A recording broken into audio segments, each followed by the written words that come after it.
Hi guys, welcome back to our channel. Welcome back to straight drive. So ఇవాళ topic కొంచెం rant mode లో వెళ్ళిపోతూ ఉంటుంది. So ముందే మీకు డిస్క్లైమర్ ఇచ్చేస్తున్నా, మరి తర్వాత అని ఏంది బ్రో అంతా అన్ని మాటలు అనేసా అని చెప్పి మీరు అనకూడదు. నేనైతే ముందే డిస్క్లైమర్ ఇచ్చేస్తున్నా. ఏం లేదు, కుక్కని చూసి ఇంకో కుక్క వాతలు పెట్టుకోవడం ఎప్పుడైనా చూసారా? అంటే పాకిస్తాన్ వాళ్ళు రీసెంట్ గా ఒక స్టేట్మెంట్ ఇచ్చారు కదా, మేము జైషా దగ్గర నుంచి కప్పు తీసుకోము, మేము T20 వరల్డ్ కప్ గెలిస్తే. ఎందుకంటే పులి పులిని చూసి నక్కవాతలు పెట్టుకున్నట్టు, పులి ఆల్రెడీ ఏషియా కప్ గెలిచిన తర్వాత మోసిన్ నక్వి దగ్గర నుంచి కప్పు తీసుకోలేదు కదా, అది వాళ్ళకి మైండ్ లో పెట్టుకొని వాళ్ళు జైషా నుంచి తీసుకోరంట. సో ఇక్కడ కుక్క వాతలు పెట్టుకుంది కదా, ఈ కుక్కని చూసి ఇంకో కుక్క, బంగ్లాదేశ్ కుక్క, వాళ్ళు అంటారు మేము తీసుకోము, మేము జైషా దగ్గర నుంచి కప్పు తీసుకోము అని అంటున్నారు. అంటే వీళ్ళకి ఎంత ఓవర్ కాన్ఫిడెన్స్ పెరిగిపోయిందంటే, మేము గ్రూప్ స్టేజెస్ గెలిచేస్తాం, తర్వాత సూపర్ ఫోర్ గెలిచేస్తాం, తర్వాత సెమీఫైనల్స్ గెలిచేస్తాం, కప్పు గెలిచేస్తాం, కప్పు తీసుకుంటాం అని ఒక మంచి ఓవర్ కాన్ఫిడెన్స్ తో ఉన్నారు బాగా బంగ్లాదేశ్ వాళ్ళు అని పాకిస్తాన్ వాళ్ళు. ఇంత కాన్ఫిడెన్స్ ఎలా వస్తుందంట షాను వీళ్ళకి? ఇంత కాన్ఫిడెన్స్ ఎలా వస్తుందంట నాకు అర్థం లేదు. అసలు ఎందుకు ఇంత కాన్ఫిడెన్స్ వీళ్ళకి? అంటాడు కదా, over confidence keep it up and down ఆ, అని. అట్లా వీళ్ళకి ఏంటంటే ఇప్పుడు దాకా బంగ్లాదేశ్ వాళ్ళు ఐసీసీ కప్ గెలవడం నేను చూడలే. అవును. ఒకటి మొన్న చూశాను, ఒకటి ఇన్స్టాగ్రామ్ ఏ ఉమ్, ఫోటో అంటే ఉమ్, నేను ఉమ్. చేశారు అనుకున్నా. ఏ ఫోటో అంట అట్లా ఏ ఫోటోలు చూడడం తప్పించి నేను ఎప్పుడు వీళ్ళు కప్పులు కలవడం కానీ సిరీస్లు కూడా అసలు ఆ మన మైకల్ వాగన్ అనుకుంటా, తెలుసు మనకి, ఎక్కువ క్రిటిసైజ్ చేస్తా ఉంటాడు ఇంగ్లాండ్ లో.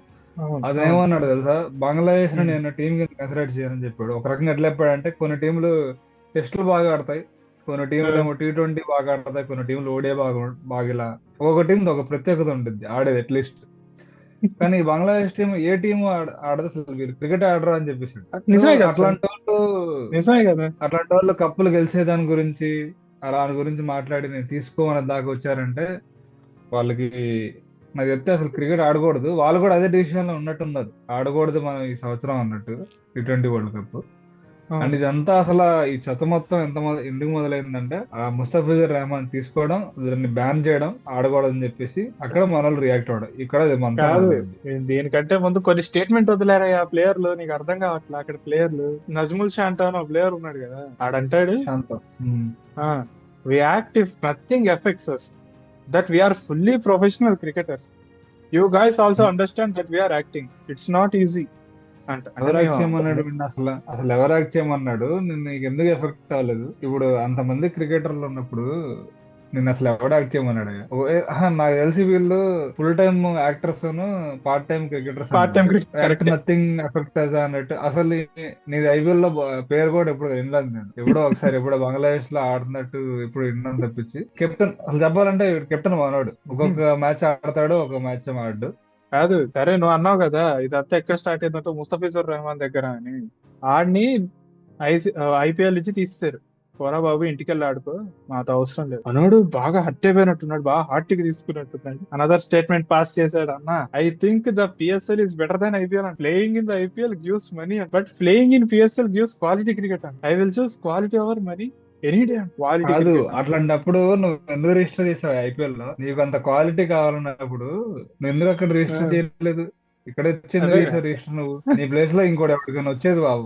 ఇప్పుడు నువ్వు అంత మా క్వాలిటీ మా క్రికెట్ ఇండియన్ ప్లేయర్ కే కావాలన్నప్పుడు. వచ్చేది, మా ఇండియన్ ప్లేయర్ కే వచ్చేది. ఇంకోటి ఏంటంటే బోగడాగడు ఇంకోటి ఏంటంటే నువ్వు 10 కోట్లు ఇస్తే కాదు, నీకు 20 కోట్లు ఇచ్చినా నేను కాను అంటున్నాడు. 10 సెంట్లు ఇచ్చినా కూడా ఆడిపించుకోము, చెప్తున్నా కదా. ఇదిగో, అది నువ్వు వచ్చి ఏదో ఒక రోజు వస్తది, నువ్వే వస్తావు ఎదురు కట్నం తీసుకొని, నేనే ₹2 ఇస్తా బాబు, నన్ను జాయిన్ చేసుకోండి అంట.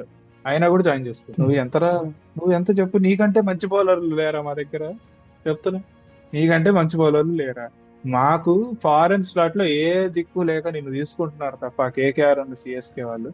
నీకంటే మంచి బౌలర్లు ఇంతమంది ఉన్నారు ఇండియాలో, వాళ్ళ కాదు, ఆప్షన్ లో నాకు ఇక్కడ ఒకటి అర్థం కాదు. తీసుకోవాలి అంతే. ముస్తఫిజుర్ రెహమాన్ ఎప్పటి నుంచో ఐపీఎల్ ఆడుతున్నాడు, ఉమ్, ఐపీఎల్ లో సొమ్ము తింటాను, ఐపీఎల్ లో ఆడి ఇప్పుడు వచ్చేసి PSR is better quality cricket అని దేని అంటున్నాడు? ఉమ్. మామూలుగా ముస్తఫిజుర్ రెహమాన్ బెంచ్ లో చూడడం ఎప్పుడు, నీ క్వాలిటీ ఎంత ఉందో అది మొత్తం బెంచ్ మీదే కనబడుతుంది. రిటైర్డ్ దానికి ప్లేయర్లు వచ్చి ఆడతారు బాబు అక్కడ, అదేం క్వాలిటీ బాబు నాకు అర్థం కాదు. పిఎస్ఎల్ లో అక్కడ ఏం క్వాలిటీ మేబీ ఉంటుంది అక్కడ నాకు అర్థం అతనికి, కాదు.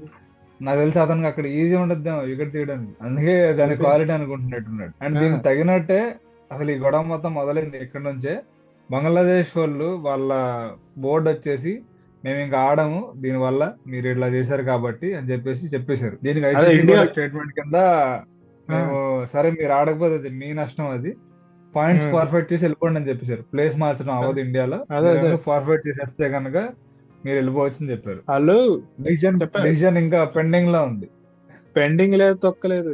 బంగ్లాదేశ్ వాళ్ళకి చెప్పారు, సారీ బంగ్లాదేశ్ వాళ్ళు చెప్పారు, బాబు మేము ఇండియాలో ఆడుకో, మేము పక్కన ఆడుకుంటాము, మా ఇండియాలో వెన్యూలు ఇప్పుడు పాకిస్తాన్ వాళ్ళకి తీసేసారుగా ఇండియాలో వెన్యూలు, శ్రీలంకలో పడేసారుగా తీసుకుపోయి కొలంబోలో అక్కడక్కడ 2-3 స్టేడియంలు. మాకు కూడా ఉమ్. అట్లనే పడేయందంటే, ఏంట్రా మీరెంత మీ బతికెంత, ఆడితే ఇండియాలో ఆడండి లేకపోతే దొబ్బేయండి పాయింట్లు ఇచ్చేసి, అంతేగాని అటు ఇటు ఉంటాం 2 పడవల మీద కాళ్ళేస్తాం పంగలు చెప్పుకుంటాం అని చెప్పి మాత్రం చెప్పకండి మాకు. ఇంకా మీ ఇష్టం, ఆడతారో ఆడరో అనేది మీ ఇష్టం, ఆడితే ఆడండి లేకపోతే దొబ్బేయండి అని చెప్పి ఇండైరెక్ట్ గా చాలా ఫార్మల్ గా నువ్వు చెప్పినట్టు చెప్పించాను ఐసీసీ. వాళ్ళ మనసులో మాత్రం నేను చెప్పిందే ఉంది. ఏవేవో స్టేట్మెంట్లు పాస్ చేస్తారు, పెద్ద పెద్ద పోటుగాళ్ళు వీళ్ళు, పుడుగులు దిగొచ్చారు, మేము ఆడతాం అని.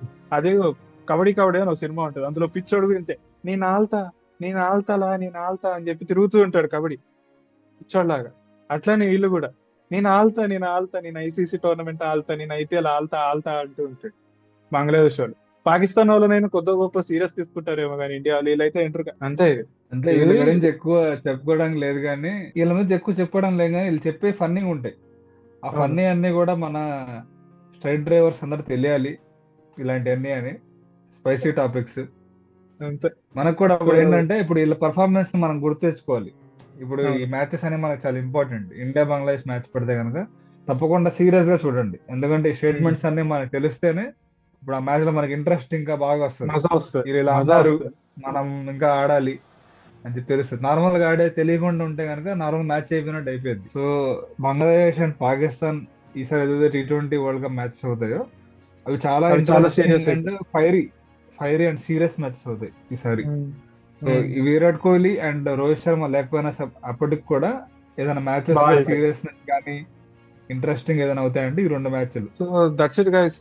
ఇది అంటే నాకు ఈ ఈ వీళ్ళు చెప్పిన స్టేట్మెంట్స్, ఈ న్యూస్ అని విన్న తర్వాత నాకు ఈ నార్మల్ వీడియో లాగా చేస్తే బాగా సరిపోద్ది, దీనికి మంచి ర్యాంట్ వీడియో వేసుకోవాలనిపించింది. అందుకే మేము ఇద్దరం కూర్చొని మంచి ర్యాంట్ వేసుకున్నాం. హోప్ ఈ ర్యాంట్ మీకు నచ్చిందని అనుకుంటాం. అండ్ ఫ్యూచర్ లో కూడా ఇలాంటి ర్యాంట్ వీడియోలు అలా వస్తూ ఉంటాయి వాళ్ళు ఇచ్చే స్టేట్మెంట్స్ ని బట్టి. అవన్నీ మిస్ అవ్వకూడదు అనుకుంటే స్ట్రైట్ డ్రైవ్ కి ఇప్పుడే సబ్స్క్రైబ్ చేసుకోండి, అండ్ ఈ వీడియోకి లైక్ చేయండి, అండ్ మీ ఫ్రెండ్స్ కూడా షేర్ చేయండి. So that's it guys, thank you for watching.